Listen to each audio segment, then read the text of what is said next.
É sempre uma alegria muito grande a gente poder se encontrar, e em particular numa quarta-feira quente, de verão, no Rio de Janeiro. Então, se você está nos visitando, seja muito bem-vindo. Se você não está nos visitando, seja bem-vindo também. Então, é um prazer a gente sempre poder estar juntos aqui. Eu vejo até uma galera de São Paulo aqui. Bem-vindo, São Paulo. Uma galera também de outras partes, né? Então, sejam todos bem-vindos. É um grande prazer ter vocês aqui. A gente tem falado há já algum tempo, 3 meses já que a gente começou essa série, sobre De Volta às Escrituras. E a gente vai estar fazendo hoje a parte 8 dessa série. Mas eu gostaria que a gente começasse com uma oração. Senhor nosso Deus, obrigado, Pai, por estarmos aqui juntos e podermos falar contigo em qualquer momento, Pai. Obrigado por esses irmãos e irmãs queridos que estão aqui hoje. Obrigado pelo compromisso de cada um. Ajuda-nos, Senhor, a de fato, cada dia mais crescer no nosso compromisso contigo, Senhor. Na nossa convicção sobre a Tua Palavra e no nosso desejo de viver cristianismo como Jesus ensinou, Pai. Perdoa, Senhor, as nossas faltas, perdoa nossas limitações, e obrigado, Pai, por ser tão misericordioso conosco, a ponto de ter dado o Seu Filho para morrer em nosso lugar. Ajuda-nos, Senhor, a entender a Tua Palavra, e mais do que qualquer outra coisa, ajuda-nos a ter o coração que Jesus desejava que tivéssemos, Pai. Em nome dEle que oramos, amém. Amém. Na última encontro que a gente teve há 2 semanas atrás, nós começamos a falar um pouquinho sobre cristianismo versus doutrinianismo, né? E nós basicamente estávamos falando sobre o fato de que a gente mencionou sobre William Law, que foi um padre da igreja anglicana, e ele falou, depois de 200 anos depois da reforma, e tendo vivido uma série de coisas que, na verdade, aconteceu nesses 200 anos, ele disse algo, e a gente leu um texto grande dele, mas aqui eu só vou resumir. Ele falou, na verdade, o doutrinianismo, cria um ídolo de ideias para serem adoradas. E como muitas vezes o cristianismo pode se tornar uma adoração de doutrinas, de alguns ensinos. E nós falamos sobre várias coisas, e principalmente do que o cristianismo, num sentido, tem se tornado.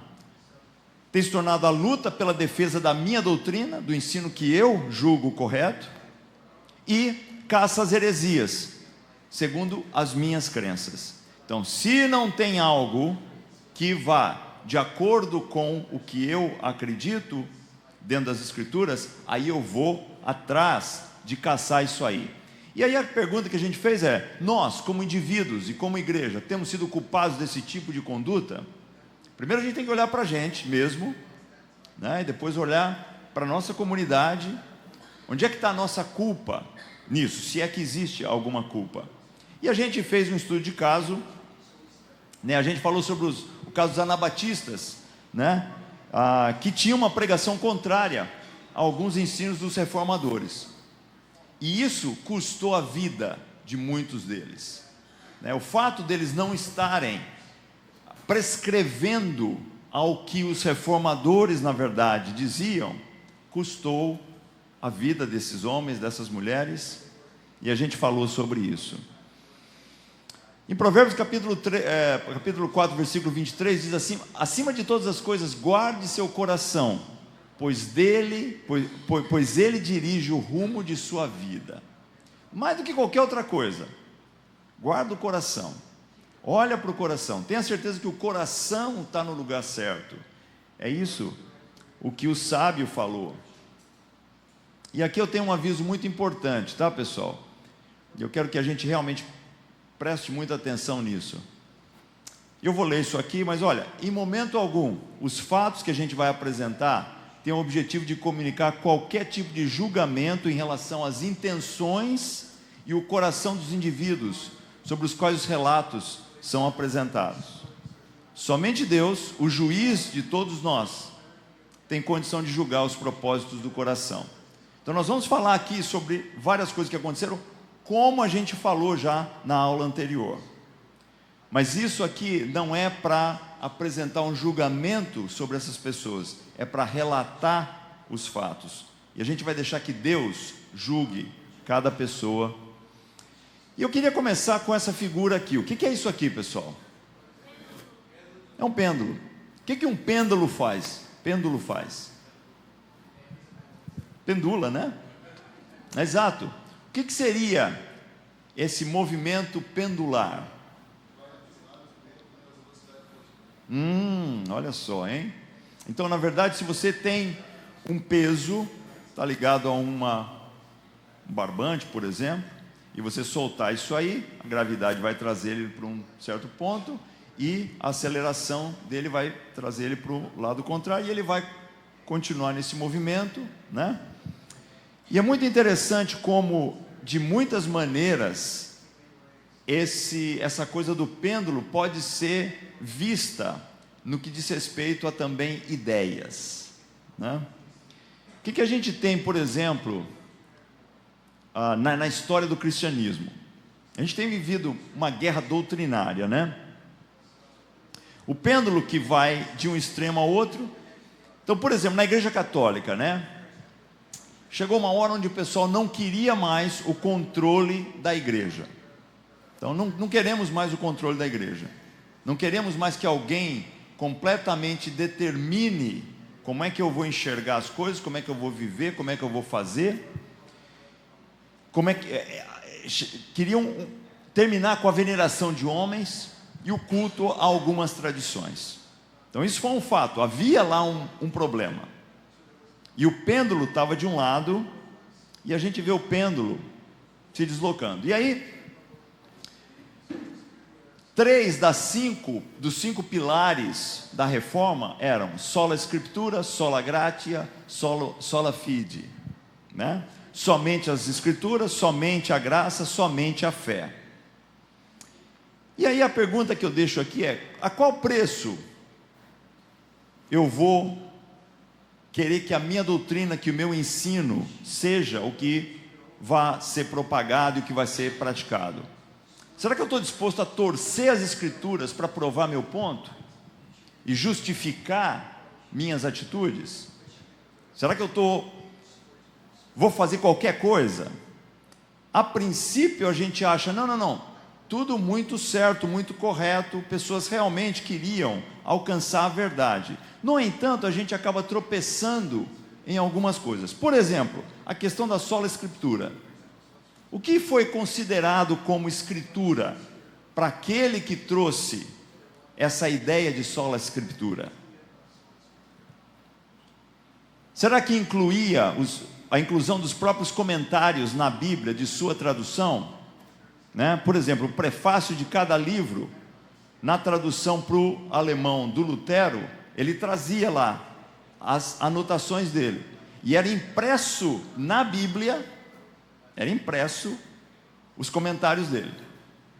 Então vinha o prefácio geral, e aí tinha o prefácio de cada livro. E aí a pergunta que fica é: não é que a ideia era de dar ao povo a liberdade de ler as escrituras e entendê-las? E você ter a liberdade para poder enxergar o que está escrito ali? Agora, quando eu coloco o meu comentário lá, olha, é assim, é assado, é dessa forma que você deve ler, será que eu estou tolhendo as pessoas dessa liberdade? E aí tem algumas coisas interessantes, né? No prefácio do Novo Testamento, Lutero diz o seguinte: ele diz o que era o verdadeiro evangelho. E aí a pergunta é: segundo quem? Segundo ele mesmo? O que é o verdadeiro evangelho? É segundo o que eu acho que é o verdadeiro evangelho? Esses aqui são alguns comentários que eu vou compartilhar com você, que Lutero fez nos prefácios dessa tradução que ele fez das escrituras para o alemão. Aqui, por exemplo, no início do Novo Testamento, no prefácio, ele diz assim: de tudo isso, você pode agora julgar todos os livros e decidir, entre eles, quais são os melhores. O Evangelho de João e as Epístolas de São Paulo especialmente aquela para os romanos. Daí vem como Romanos se tornou o livro principal dos protestantes. E a primeira epístola de São Pedro são o verdadeiro cerne e medula de todos os livros. Eles devem ser corretamente os primeiros livros, e seria aconselhável para todo cristão lê-los primeiro e principalmente, e pela leitura diária, torná-los tão familiares quanto o seu pão diário. E aí não para aí.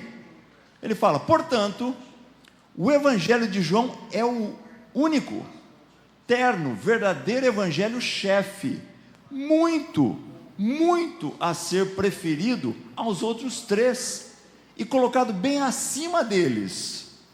Assim também as epístolas de São Paulo e São Pedro superam em muito os outros três evangelhos, Mateus, Marcos e Lucas. E aí um resumo, em uma palavra, resumindo, o Evangelho de São João e sua primeira epístola, as epístolas de São Paulo, especialmente Romanos, Gálatas e Efésios, e a primeira epístola de São Pedro, são os livros que mostram Cristo e ensinam tudo o que é necessário e bom para você saber, mesmo que você nunca tenha visto ou ouvido nenhum outro livro ou doutrina.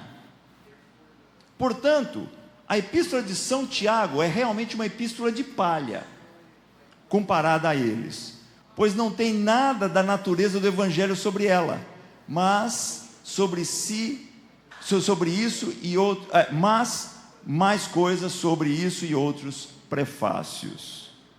E aí, pessoal, a pergunta que fica é: o que eu faço então? Jogo fora o resto dos livros? É isso que eu faço?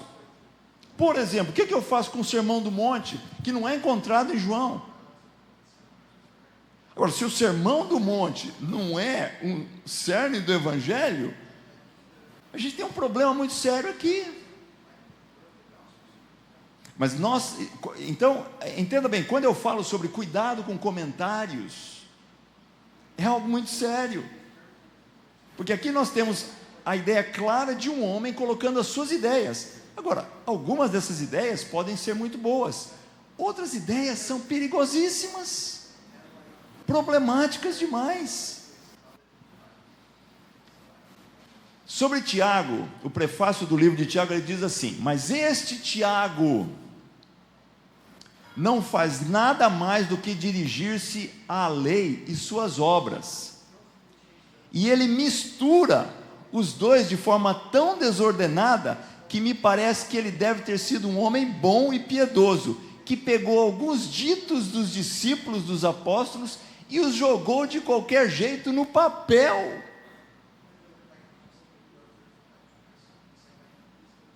Com que autoridade eu vou...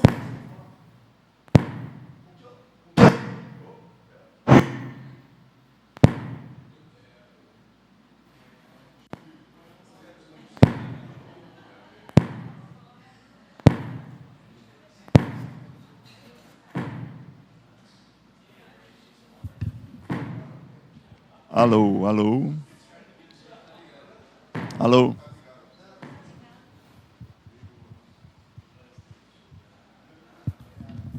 Alô, alô, alô.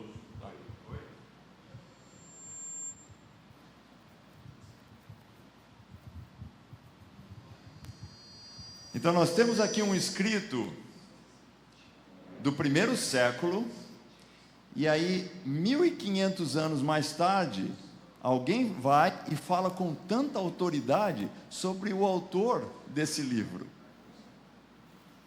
Devo questionar esse comentário ou não devo questionar esse comentário? Então nós temos lá o autor desse livro, de Tiago, um livro que tem sido aceito por séculos, nessa altura do campeonato mais de um milênio, e de repente ele sabe quem era esse cara, ou coloca dúvida sobre quem esse cara era. Talvez ele conhecesse alguma coisa que a gente não conhece, mas honestamente falando, historicamente falando, não dá para dizer isso, pelo que você encontra na história. Agora, então, tem algum problema em se falar algo assim? E aí ele diz, ou talvez eles tenham sido anotações da pregação de uma outra pessoa. Ele chama a lei de lei da liberdade, embora São Paulo a chame de lei da escravidão, da ira, da morte e do pecado. Gálatas 3:23, Romanos 7:11. Ou seja, ele fala, olha, não serve, porque na verdade não suporta o que eu acredito que deve ser. Então, o objetivo aqui não era, deixa eu conciliar essas coisas. Então, Paulo está falando isso, mas eu tenho isso e isso aqui. Como é que eu concilio essas coisas? Não. Esse aqui está certo, esse aqui está errado. Perigoso isso. Isso aqui é o prefácio do livro de Hebreus. E diz assim, e embora, como ele mesmo testifica em Hebreus 6:1, ele não lança o fundamento da fé, que é a obra de um apóstolo, ainda assim ele constrói finamente sobre ela ouro, prata e pedras preciosas, como São Paulo diz em 1 Coríntios 3:12. Então ele está falando, olha, é bom, portanto não devemos ser impedidos de ler a carta. Diferentemente de Tiago, eu não devo ser impedido de ler essa carta, mesmo que madeira, palha ou feno estejam misturados a ele. Então tem algumas coisas ali que realmente você não pode levar muito a sério em Hebreus. Tem algumas coisas ali que você tem que botar de lado. Mas aceitar este excelente ensinamento com toda a honra, embora com certeza não possamos colocá-lo no mesmo nível das epístolas apostólicas. Sola fide, somente a fé. E eu peguei aqui isso aqui, que está vem da igreja na qual eu na verdade cresci, tá? Então eu trouxe aqui esse mural aqui num sentido, porque ela é de uma das igrejas dessa irmandade na qual eu cresci, né? E é uma igreja, é uma igreja completamente calvinista, né? E aí tem algo interessante sobre isso aqui, pessoal. É a tradução de Lutero de Romanos 3:28, tá? O grego traz isso aqui. Você não entende? Nem eu, tá? Porém, as traduções que você encontra hoje são bem unânimes em como ela deve ser traduzida, esse verso. E é isso aqui. Concluímos, pois, que o homem é justificado pela fé, sem as obras da lei. Ok? Bom, já é problemático você pegar um versículo isolado e não ver o contexto no qual ele está inserido. Isso por si só já é um problema. Mas como se não bastasse isso, um problema maior que aconteceu foi quando Lutero foi traduzir esse verso. E Lutero traduziu da seguinte forma: concluímos, pois, que o homem é justificado somente pela fé, sem as obras da lei. Isso criou um aproar gigante na época, gigante. Por quê? Porque os outros tradutores caíram para dentro. Falaram, meu amigo, isso aqui não está no grego, isso aqui não está no original. Você ter acrescentado somente, não está certo. E aí a coisa fica bem interessante. Em setembro de 1530, Lutero escreve essa carta aos tradutores. E ele diz assim: em primeiro lugar, se eu, doutor Lutero, e é assim que está escrito lá, tá? Doutor Lutero, tivesse pensado que todos os papistas juntos seriam capazes de traduzir corretamente e bem, pelo menos uma passagem das Escrituras, eu teria reunido humildade suficiente para pedir sua ajuda e assistência na tradução do Novo Testamento para o alemão. Palavras dele. E ele continua dizendo: voltando ao assunto em questão, se o seu papista deseja fazer um grande alarido sobre a palavra sozinha, sola, em latim, diga isto a ele: o doutor Martinho Lutero quer sim. E ele diz que um papista e um asno são a mesma coisa. Eu quero, eu comando, minha vontade é razão suficiente. E isso aí, em latim é sic volo, sic iubeo, sit pro ratione voluntas. Pois não vamos nos tornar estudantes e seguidores dos papistas. Ou seja, o negócio tinha se tornado pessoal. Já não era mais uma questão da verdade, já não era mais uma questão do que é certo, era um negócio pessoal. Vocês fazem de um jeito, eu faço do jeito que eu quero. E ele termina falando isso aqui: em vez disso, nos tornaremos seus juízes e mestres. Nós também vamos nos orgulhar e nos gabar com esses cabeças duras. E assim como São Paulo se gaba aos santos de seus loucos delírios, eu me gabarei a esses asnos. Eles são doutores? Eu também. Eles são acadêmicos? Eu também. Eles são filósofos? Eu também. Eles são dialéticos? Eu também. Eles são palestrantes? Eu também. Eles escreveram livros? Eu também. Então ele usa a escritura em que Paulo, na verdade, fala sobre isso numa de suas cartas. E ele fala: eu vou fazer a mesma coisa. Eu vou me defender da mesma forma. Então, esta pode ser a resposta para a sua primeira pergunta. Por favor, não dê a esses idiotas nenhuma outra resposta para seus urros inúteis sobre a palavra sola, além de simplesmente: Lutero quer que seja assim, e ele diz que é um doutor acima de todos os doutores papais. Então nós estamos falando aqui, esse era o clima que a gente tinha lá. Não parece muito espiritual esse clima. Comentários bíblicos, meus amigos.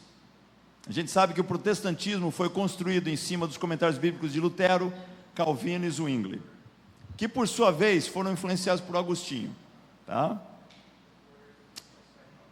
Talvez o mais famoso e influente comentário seja Institutas da Religião Cristã, por Calvino. Isso tem se tornado como um clássico da literatura protestante.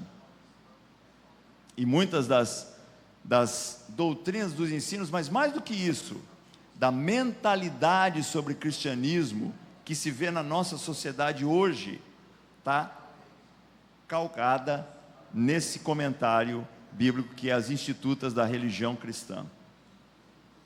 Então você vai encontrar isso aí, foi escrito lá em meados de 1536, e é extremamente conhecido. Infelizmente a tradução dos comentários continua, né? E aí hoje você vai encontrar comentário defendendo tudo quanto é posição possível. Agora, pessoal, isso aqui é muito interessante, tá? Miguel Servet, na verdade o nome original dele é Serveto, ele era da Espanha, tá? Em alguns lugares você vai encontrar Servetus, que seria o latim, mas ele ficou conhecido também como Miguel Servet.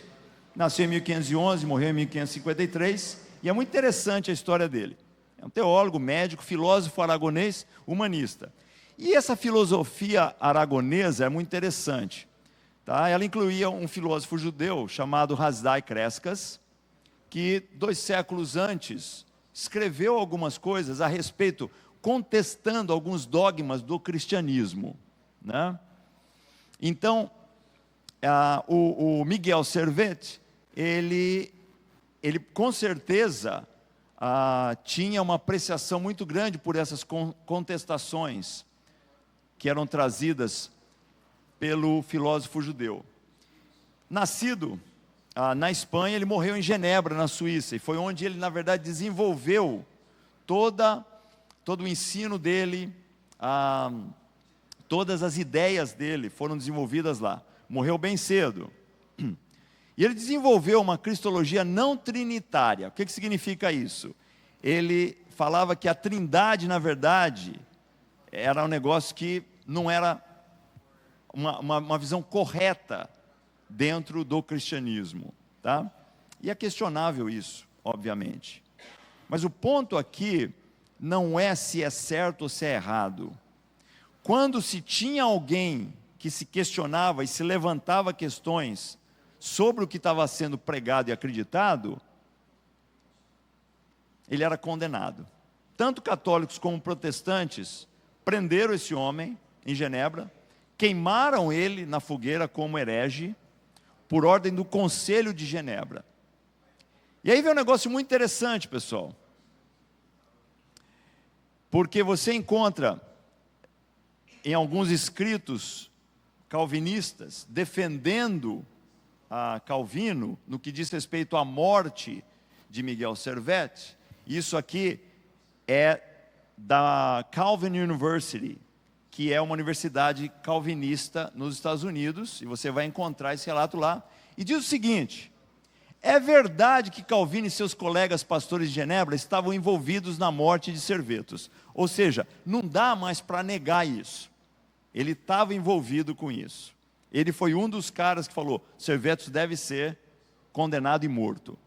E aí vem a justificativa. No entanto, pessoal, seria difícil encontrar qualquer líder da igreja do século XVI que defendesse uma abordagem mais gentil. Então a justificativa não é, bom, esse ensino, essa prática não está completamente contrária ao cristianismo. Não, comparado com o que a gente encontrava no século XVI, estava tudo bem essa atitude, basicamente é isso. Por exemplo, Lutero pediu ataques aos camponeses alemães e escreveu um tratado irado contra os judeus, chamado Sobre os Judeus e Suas Mentiras.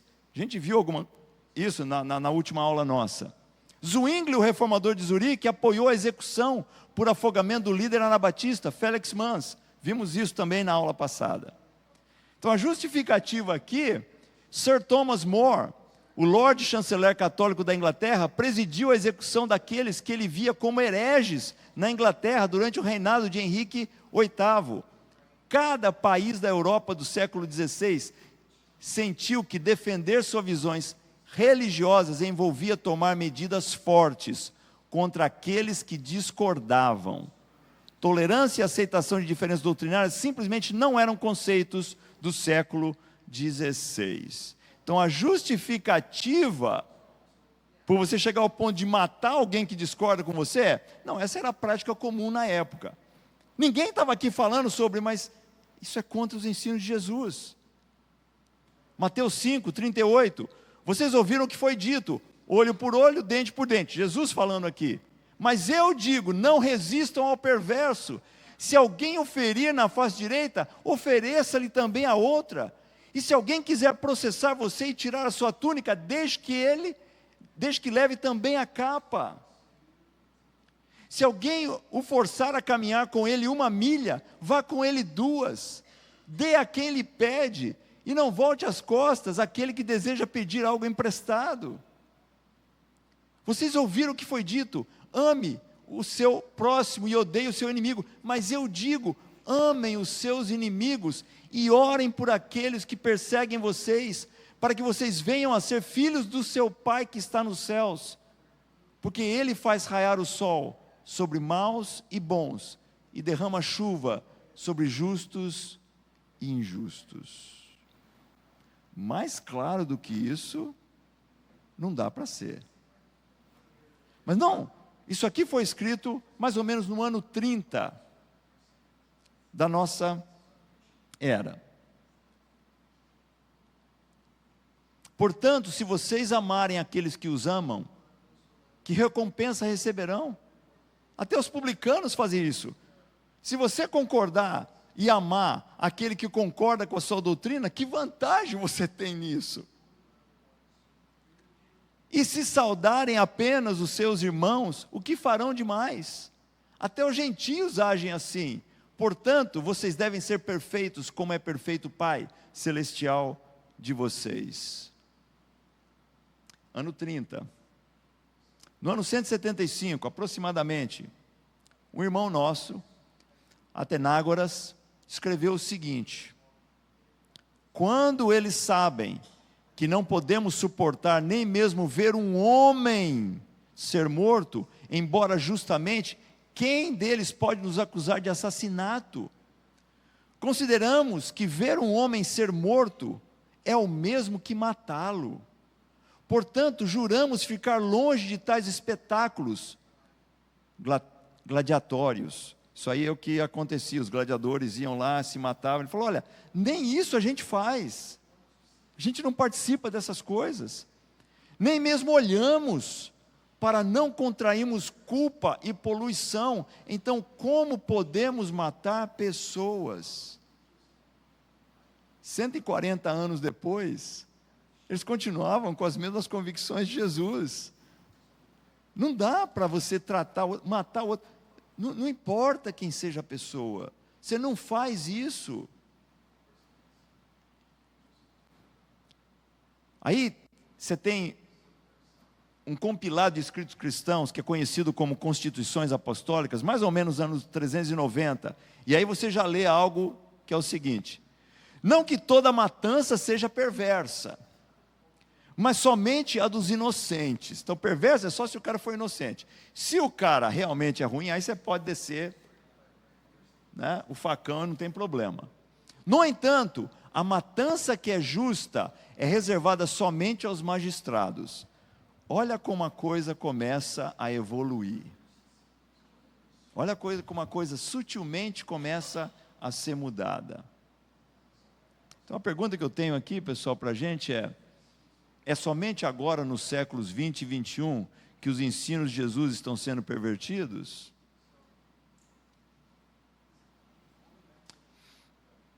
A gente vai ter agora o momento das nossas discussões, então a gente vai dividir em grupos de 3, tá? E eu gostaria que a gente pudesse conversar sobre essas duas perguntas aqui, tá bom? A primeira delas é: como você diria que estão suas convicções sobre o ensino bíblico em relação ao ensino religioso à nossa volta? Número 2, que cuidados preciso ter para discernir sobre o que é cristianismo bíblico e os ensinos cristãos humanos? Então vamos nos dividir em grupos de 3, tá? E a gente vai conversar sobre isso.